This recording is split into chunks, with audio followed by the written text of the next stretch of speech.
Assalamualaikum warahmatullahi wabarakatuh. Sahabat beriman, orang-orang yang berdosa akan ditempatkan di neraka. Semua orang sudah tahu itu. Kaum Yahudi yang mengetahui kebenaran pun berusaha menghibur dari dosanya. Lalu, bagaimanakah cara mereka menghibur diri mereka sendiri dari dosa? Apakah mereka tidak mengenal Nabi Muhammad SAW sehingga masih betah dalam kekafiran? Lalu, apakah yang membedakan kaum Yahudi dan orang yang beriman? Nyaman dalam kekafiran. Kaum Yahudi berusaha nyaman dalam kekafiran dengan mencoba menghibur diri sendiri. Mereka tahu bahwa Rasulullah SAW adalah nabi terakhir. Dalam kitab Taurat sudah disebutkan tentang Nabi Muhammad SAW. Mereka tahu mereka keliru, tapi tidak mau mengakuinya. Isi hati mereka diketahui Allah Subhanahu wa Ta'ala dan sudah diabadikan dalam Al-Quran. Orang-orang Yahudi dan Nasrani yang telah kami beri Alkitab, Taurat, dan Injil mengenal Muhammad seperti mereka mengenal anak-anaknya sendiri. Dan sesungguhnya sebahagian di antara mereka menyembunyikan kebenaran padahal mereka mengetahui. Quran Surah Al-Baqarah ayat 146. Kaum Yahudi hanya 40 hari di neraka. Mereka berpikiran bahwa mereka hanya akan diazab sebentar di neraka. Setelah azab mereka berakhir, mereka akan digantikan dengan yang bukan Yahudi di neraka. Allah Subhanahu wa Ta'ala membantah penghiburan mereka. Kaum Yahudi berkata, "Kami sekali-kali tidak akan disentuh oleh api neraka, kecuali selama beberapa hari saja." Jawablah, sudahkah kamu menerima janji dari Allah sehingga Allah tidak akan memungkiri janjinya?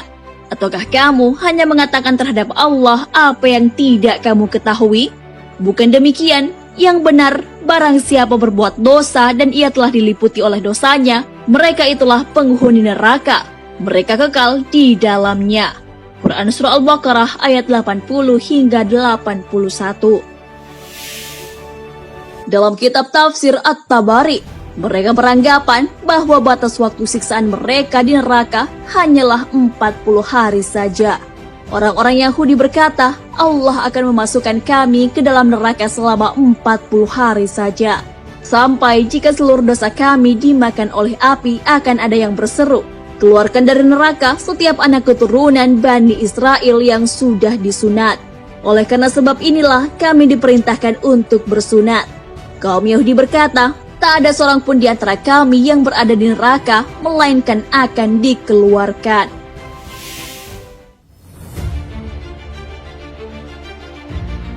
Cara menghibur diri oleh Yahudi memberikan harapan yang tinggi kepada diri sendiri.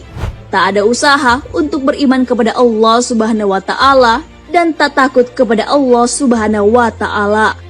Dengan pikiran seperti ini akan sulit menerima dosa dan berusaha bertaubat.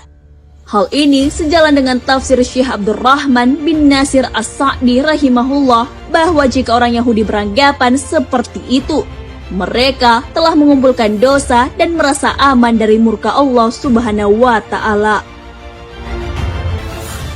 Perbedaan sikap kaum Yahudi dan orang beriman.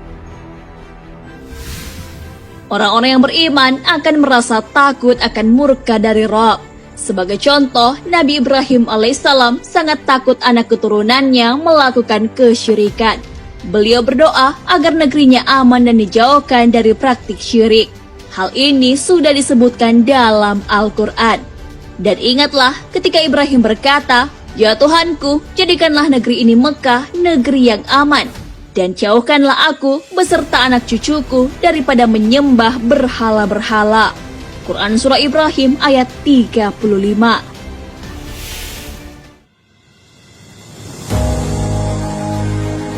Orang yang beriman akan berharap rahmat dari Tuhannya. Ia takut akan azab yang mungkin saja diberikan kepadanya. Oleh karena itu, mereka beribadah dan bersujud kepada Tuhannya pada waktu malam. Apakah kamu, hai orang musyrik yang lebih beruntung? Ataukah orang yang beribadah di waktu-waktu malam dengan bersujud dan berdiri? Ia takut kepada azab akhirat dan mengharapkan rahmat Tuhannya. Katakanlah, adakah sama antara orang-orang yang mengetahui dengan orang-orang yang tidak mengetahui? Sesungguhnya, orang yang berakallah yang dapat menerima pelajaran. Quran Surah Az-Zumar ayat 9. Ciri-ciri orang beriman juga telah amat jelas digambarkan dalam Al-Quran. Sesungguhnya, orang-orang yang beriman itu adalah mereka yang apabila disebut nama Allah, gemetarlah hati mereka. Dan apabila dibacakan kepada mereka ayat-ayatnya, bertambahlah iman mereka karenanya. Dan kepada Tuhanlah mereka bertawakal, yaitu orang-orang yang mendirikan sholat dan yang menafkahkan sebagian dari rezeki yang kami berikan kepada mereka. Itulah orang-orang yang beriman dengan sebenar-benarnya. Mereka akan memperoleh beberapa derajat ketinggian di sisi Tuhannya dan ampunan serta rezeki nikmat yang mulia. Quran Surah Al-Anfal ayat 2 hingga 4. Orang beriman juga bisa dilihat dari bacaan Al-Qur'annya. Dalam sebuah hadis ada beberapa kategori hamba berdasarkan bacaan Al-Qur'annya. Rasulullah SAW bersabda, orang mukmin yang membaca Al-Quran dan mengamalkan isinya, ibarat buah jeruk manis, rasanya enak dan baunya harum. Sedangkan orang mukmin yang tidak membaca Al-Quran tetapi mengamalkan isinya, ibarat buah kurma, rasanya enak dan manis tetapi tidak ada baunya. Adapun perumpamaan orang munafik yang membaca Al-Quran, maka ibaratnya minyak wangi, baunya harum tetapi rasanya pahit. Sedangkan orang munafik yang tidak membaca Al-Quran, ibarat buah kamarogan, rasanya pahit dan baunya busuk. Hadis riwayat Bukhari dan Muslim.